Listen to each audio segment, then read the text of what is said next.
I was actually once driving my date home, and she said to me, I don't need a man. I said, are you sure? She said, yeah. I said, so get the I got the car and hitchhiked. Turned out she got kidnapped. Alpha Nema, why do so many women want to f you? A student I used to mentor once asked me. I don't stand by one of the biggest media mainstream lies, which is that being gay is not contagious. I once took home a beautiful woman from a nightclub. She was stunning. I could tell by the looks of her that she wasn't that smart. It was just obvious to me. Yeah. And then when we got home, she took off her pants and I realized she had a big dick. What's one tip you have that makes you successful? Success is about routines. What are your routines? Do you wake up every morning and hit the gym at 5 a.m.? If the answer is yes, you're a pussy. I wake up at 3 a.m. every morning. First thing I do is have sex. Well guys, it looks like that we are back here again with a very special one today, because we have a brand new goober to add into the alpha male universe, and we have a man that has been glazing bend over Azoulay for a couple of years now and has been hosting him on things like Political Podcast, along with joining him on a couple of his other podcasts where he just told his very ridiculous story. And this very goober that I am referring to, that for some reason is taken bend over seriously, is actually named Nima, or as he's known on his YouTube page as Alpha King Nema. And I first discovered Nima a couple of days ago, where he for some reason hosted Bendover recently on his newer live stream, and started it off by just glazing the shit out of him and reinforcing all of his fantasies. He's a successful businessman. He was a former bodybuilder. He's also into martial arts, boxing. He has an upcoming fight coming up. Any questions? We have a Q&A. I mean, this is a stream also. It's not just a podcast. You guys can literally engage, talk. I mean, it's not just a one-way discussion. But now going into this, I want to just, he's not in character. No, he's not in character. But let me go to, we got a bunch of comments here. Popular guy here, King Azoulay, popular guy. One of my boys, I knew him when he was a pup. Now he's a big lion, now I'm the pup,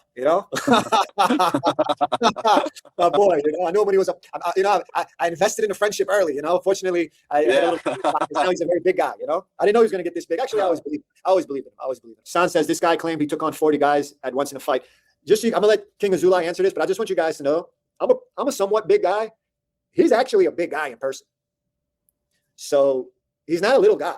I don't know if you guys think he's like this little twerp. King Azoulay is actually a pretty big fucking, you meet him, he looks like a little, like a special forces, Marines reconnaissance. Go ahead. Would you like to answer that? Yeah. So as I am sure you can tell, there was a ton of ego stroking going on during this little live stream, and Nima actually tried to hold a serious political conversation with Ben while continuing to glaze him, and just watched as Ben made multiple claims about being in the special forces and in anti-terrorism units, and watched him say things like if he was in Iran, he would be the one whose name would be remembered for taking down a country. And Nima basically just went along with it all and allowed Ben to spread all of his different bullshit. And I'm not going to talk about the politics of it, but in my last video, we basically recorded all of the ridiculous moments where he gave Bendover this little platform. And this wasn't the first time that the two have met, and I found a couple of other clips with Nima and Bendover hanging out. And the craziest part is that after seeing these clips, Nima has been glazing Bendover for a couple of years now.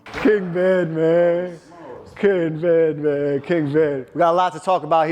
He came from Los Angeles, so we're gonna make this a special situation, man. We'll get you a drink. What's up, everybody? We got two kings in the household. We got a visiting king from Los Angeles here in Miami. Welcome. Thank you, brother. Thank you for having me. Welcome, man. Yeah, man. We got Ben Azoulay. King Azoulay in the house. Azoulay, that's right, thank you. Hell yeah. Yeah, man. And we got Alpha King in the house. Yeah. So it's two kings, one castle. Yeah, we're either gonna chop it up or we're gonna blast it up. 3 videos I saw recently hit like 10 million. Yeah. Back to back. It was like 11 million, 10 million, 12 million. Yeah. And why do you think you were so successful? Like, what would you say to someone? Like, I was curious, like, because obviously someone sent me your content. Yeah. And I remember when I saw it, I was like, man, I like this guy. Yeah.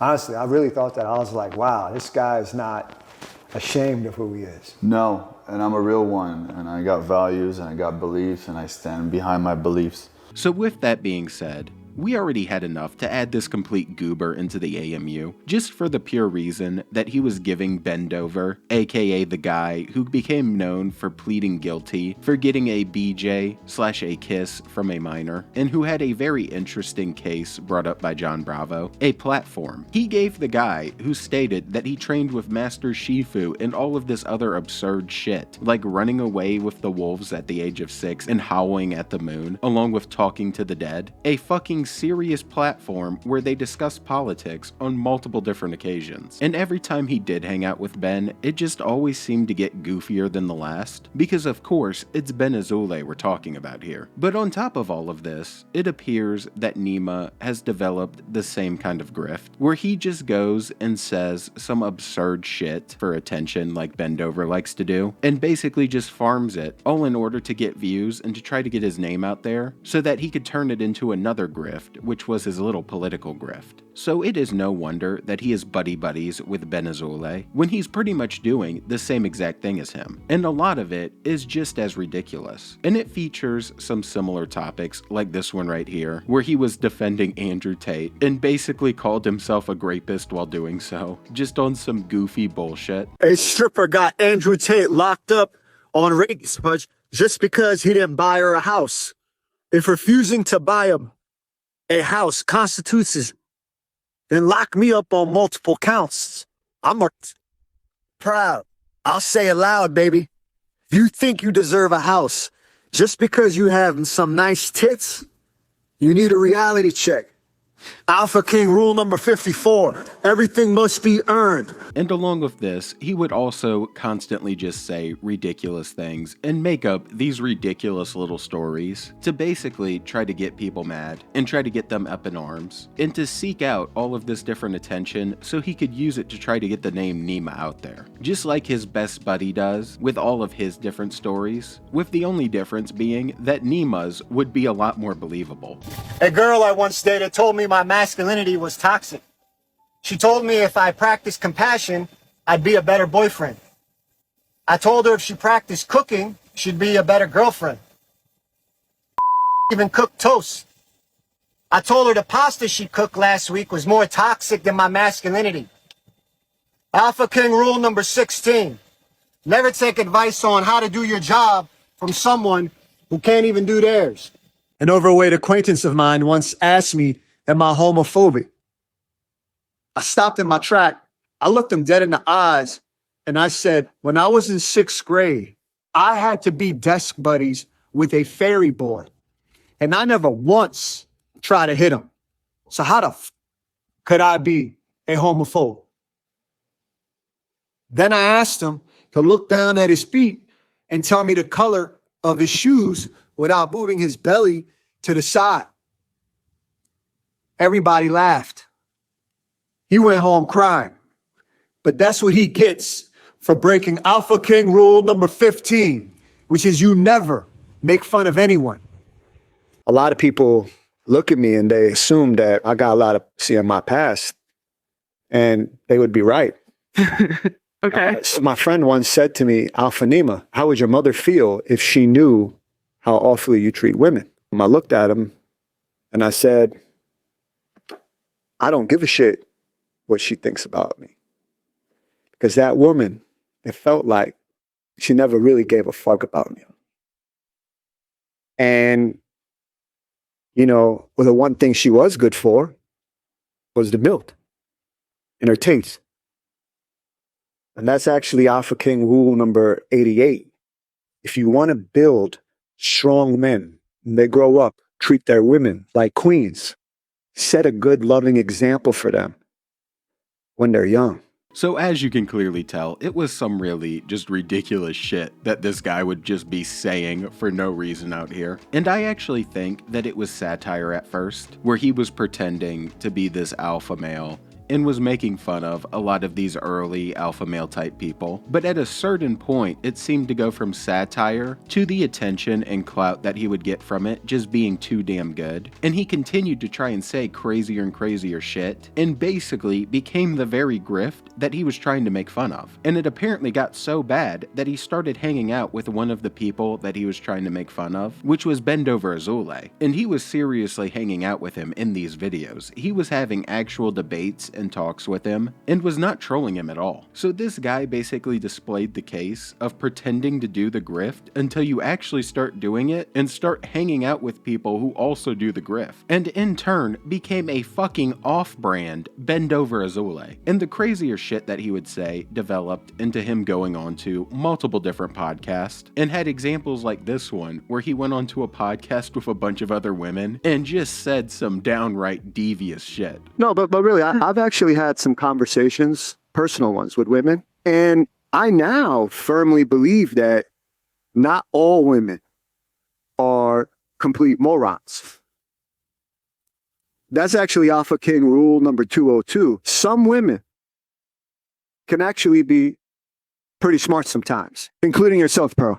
Thank you. Yeah. And him going on these podcasts and saying stupid shit continued to develop, where he even started to tell some ridiculous stories on all of these different podcasts, and they just involved a variety of stupid-ass subjects. And they just involved him telling a story about how he fucked over his friend who was a competitor before citing another one of the alpha male rules, along with also saying that he met Trump and makes up this goofy-ass interaction that he apparently had with him. And on some of these podcasts, at times, I'm pretty sure this guy was somewhat fucking serious. Because keep in mind, this is the same guy hanging out with Bendover, so that level of psychosis has to translate and correlate somehow. I once had a friend. We were constantly just trying to outdo each other in sales. And then once he landed a big deal that I won. Yeah. And I could only dream of having. And so even though we were competitors and friends, I invited him out to a night out to celebrate. So I actually took him to a strip club. Mm-hmm. I got a bunch of strippers and dancers to dance with him and everything. Yeah. And I got one of the strippers to let him touch my left tit. Yeah. Then I was just like filming it. Later, Where this ends. well, later that the next morning I sent the video to his wife. After that, his mind was so confused on getting a divorce, I was able to outsell him after that. That's actually Alpha King rule number 17. Yeah. Which is jealousy is danger. Yeah. But it can be good if you use it for motivation. One day I saw Donald Trump. I went up to him. I'm like, wow, like I read Art of the Deal. You have inspired me. Maybe thought I was a street guy from Lower East Side. Pulled me aside. He said, all right, come here. I said, can I Trump? I'm like, can I take a picture with you or something? He's like, yeah, come. I was scared. How old were you at the time? This is about 15 years ago. Okay. Something like that. He took a picture with me. I said, do you have any, advice for me in real estate? He's like, read my book and you're going to do great. Buy my book. And this isn't where the goofiness that involved this guy going on to podcast and just spouting off shit ended, because he also had another little thing besides just telling his different made-up stories, which involved him going on there and pleading his case that being gay was contagious. And he would not only just say this goofy-ass shit, but he would also tell stories about how he had a brave employee that came out of the closet and said he was gay, and he fired him because he was worried it would be contagious and would get him. So truly, just some goober shit. What can we do as alpha men, as real men, to shed this label? What do you think? I want to be really clear to the young men that are watching. I don't stand by one of the biggest media mainstream lies, which is that being gay is not contagious. And I'll give you a great example. I have a friend, I'm not going to say his name. He went to a gay club by accident, met a guy, then he got infected. I love how you say like infected. So many guys ask me, they say, Nima, how can I have respect? And I tell them bravery. I once had an employee who came and told our whole team he was gay, and our whole team respected him for that. I still fired him because I was worried that it was contagious and I didn't want it to infect the rest of us. But the point still remains. I will forever respect that dude. That's actually one of Alpha King's rules. It's rule number 11. Bravery equals respect. I respect everybody. And the craziest part to me is I don't think I have ever heard him reuse the same number for one of his little alpha male rules. So to some extent, it's actually kind of believable that he has some of these rules, because you would think he would reuse the numbers if he was just spouting off random numbers. But with that said, that is just a few of the many different goofy things that this goober has said, because he is just out here saying anything and everything, and has basically just become another little off-brand, great value version of Ben Azoulay, and I just can't take much more for one day. So if you enjoyed, please drop the sub and the like, and join the Saints Mafia, where we could douche every wannabe alpha male and every grifter on the internet. And I'm out. Watching a Ben Azoulay Glazer continue to just slob on his knob.